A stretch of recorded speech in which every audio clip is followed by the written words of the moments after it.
watching from. It's always a treat to see that you're often watching from all around the world. Let's get the other social media up going on the other camera. I have two cameras going at once. So I have to put my glasses on now so I can see your comments and where you're watching from. There we go. Colorado. Hello. Good to see you. I gotta wait till the comments slide up a bit. Maybe I can make this higher. There we go. Smoky Mountain, Tennessee. Oh, that sounds beautiful. Tell me where you're watching from. It's always nice to say hello and see. Let me open up the comments on YouTube and Facebook and LinkedIn and everywhere else. I'm Dr. Wendy Walsh. I am known as America's relationship expert because I've been reading about and writing about the science of love for quite a few decades. I've written 3 books. Hey, Venice. I'm in Venice too. Hi, Houston, Texas. How are you? London, Ontario. Nice to see ya. Acapulco. Nice. Sounds warm. Anyway, and so I've written 3 books on relationships. I did my dissertation on attachment theory, which is my big interest, and I'm happy to share my wisdom. I'm a psychology professor. I am not a therapist. I don't hold a license. I just love to share my knowledge and information on the science of love with everybody.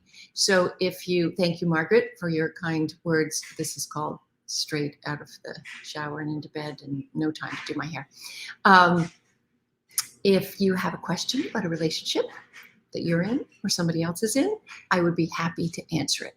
It's been 7 years. We've been having breakups that last months at a time. Help.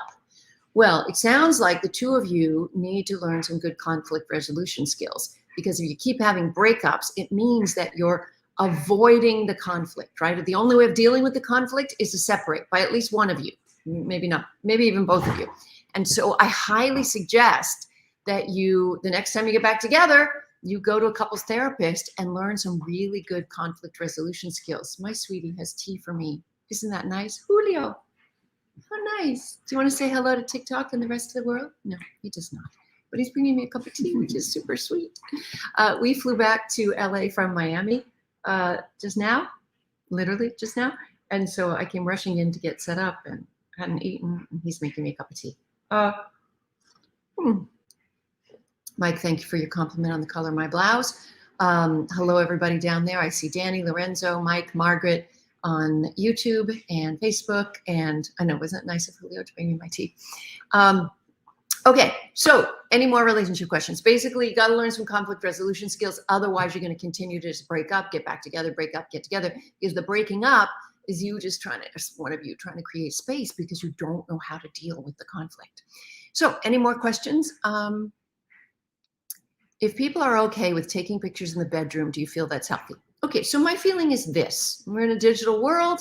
We have to remember that anything that gets captured digitally has a life that will go on longer than our own lives on this planet, in fact.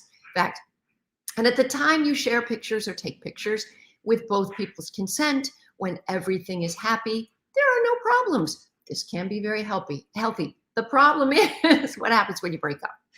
You know, when Till Death Do Us Part was invented, death was pretty imminent. So as a result, even the most monogamous of people may expect a few long-term stints in their lifespan. And so you're almost inevitably going to break up. And then those photos can be used as a weapon. They can be used as ransom. They can be used all kinds of ways. So that's what I want you to think about. When you put digital photos out in the universe, just in somebody else's phone is the ability to put it in the universe. You know, there's all kinds of revenge pornography out there, and that's those trusted pictures that have gotten out there. Was I an actress? No, I was a local news anchor in Los Angeles, and as a result, oftentimes when directors need a news anchor or a reporter in a movie to like do a plot point and another fire in Cheektowaga, whatever, they would call an actual news anchor or reporter. So I did 6 movies. So you can go and look for them online. But I basically played myself and read 1 or 2 lines. So I wouldn't consider myself an actress. I'm 70, but younger women from Latin America and the Philippines are always looking for a man with money. No. Young women, old women, all women. You guys are looking for beauty, and we're looking for resources. Sorry, that's basic evolution. There's something wrong with a woman if she doesn't care a little bit about finances, because that's her survival, right? I look like who? Gillian Vigman. Don't know who that actress is. Jonathan has a question down here. What is the favorite part of my job? Well, I have many jobs, right? Because I'm a psychology professor, I'm an influencer, I have a radio show on iHeartRadio. And I would say the thing I like best about my jobs is that there's so many of them. I was in the gig economy long before there was a gig economy. So as a result, it's comforting to know that I have income from a lot of different income streams. So that's my favorite part, is that there's lots. You cannot hear me? Huh, did I not plug in? I'm plugged in here. I got the mic on. You guys can't hear me over there on TikTok? Let me just check my connections. I just checked all my connections. So the mic is on. Might be something at your end. What do I think of psychodynamic theory? I'm a big believer in psychodynamic because I'm the beneficiary of it. I've spent on and off 18 years in therapy, and my therapist does practice psychodynamic theory. So and what that means, if you don't know, is they look at early childhood patterns. And as I told you, the area of psychology that interests me most is attachment theory. And that is this idea that in the first few years of life, when you're pre-verbal and you don't have memories, your brain forms a model for love based on the kind of care you receive from early life caregivers. And then you go out into your adult romantic life and you try to find somebody that makes sense, that puzzle piece that will just fit in. And so all very well and good. If you had a secure attachment with your parents, you will seek secure attachments. Unfortunately, if your early childhood was filled with neglect or abandonment or pain or trauma or any criticism, that's normal to you. That's part of love. And so you'll go out and try to find mates who do that same thing, even though you intellectually don't want it. Emotionally, you'll get turned on by it because that's your idea of what love is. So that was a long answer to say not only attachment theory, but many other theories within psychodynamic therapy I really like, works for me. I am dealing with a covert, passive-aggressive, narcissistic ex who keeps me in a stuck state. All right, so that's a lot of big psychobabble words. And isn't that wonderful that you're spending your time diagnosing them? I did that for years too. I was analyzing all the bad boys I was with. But I want to remind you that nobody can make you feel anything. Nobody can keep you in a stuck state. We're in control of ourselves. You're keeping yourself in a stuck state. Now you gotta understand, I've been there, so I know exactly how paralyzing it feels, where you're sitting on the fence. Should I stay? Should I go? Well, here are the pros and cons of staying. Here's the pros and cons of leaving. And I don't know, because what many partners do is they figure out how to dangle little bits of hope when needed. So then you start falling in love with hope. Things will get better, etc., instead of the reality. So my best advice here is get yourself a great licensed clinical therapist and learn to be able to make your own decisions and understand that they're not making you do something. They're not triggering you. Something from your early life that needs to be processed and understood is making you react in that stuck way. And I know it's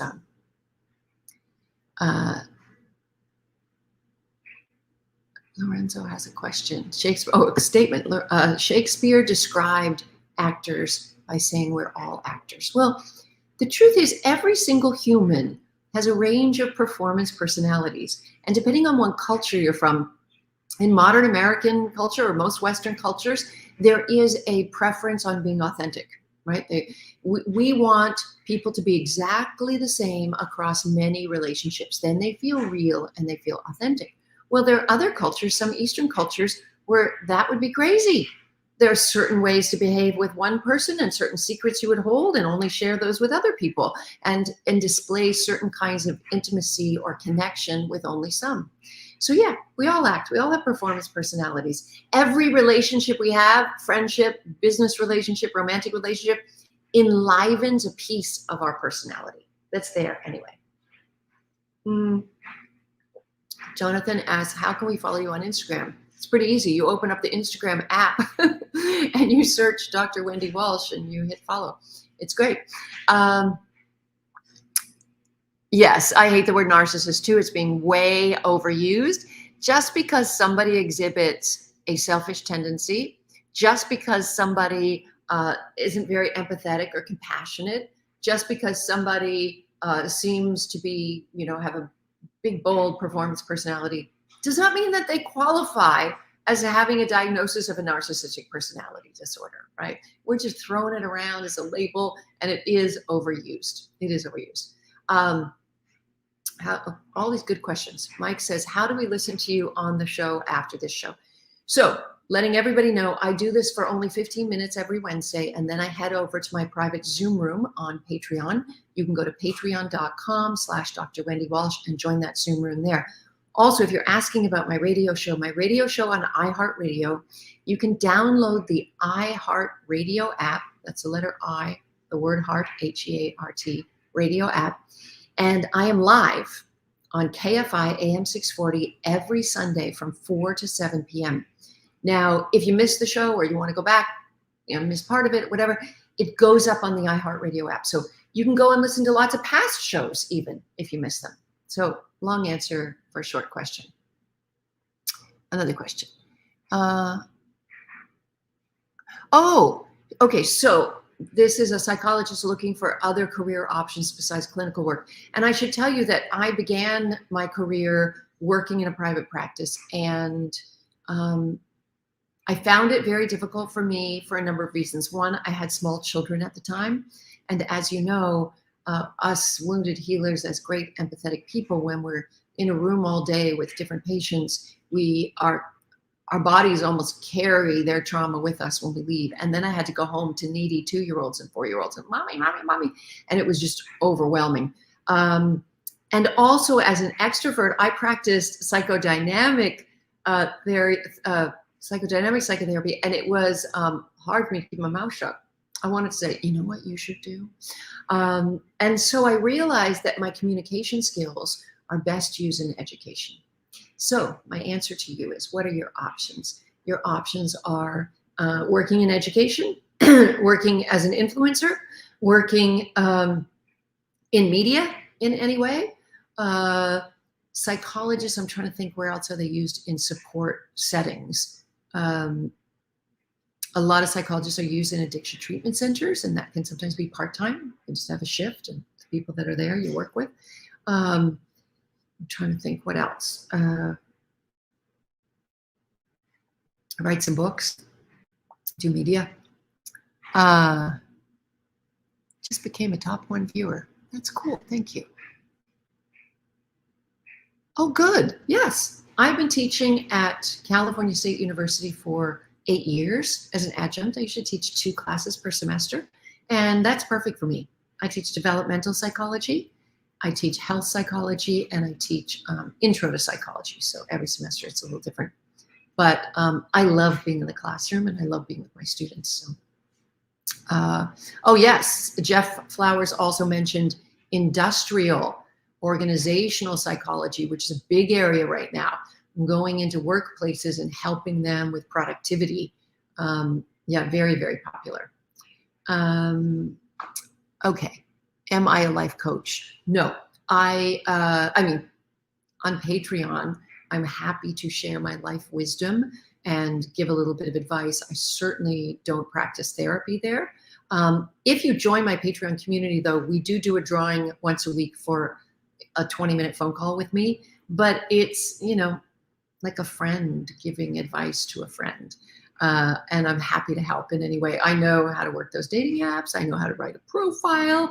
I help you read people's text, the subtext, the parallel universe, if you will. Happy to do that.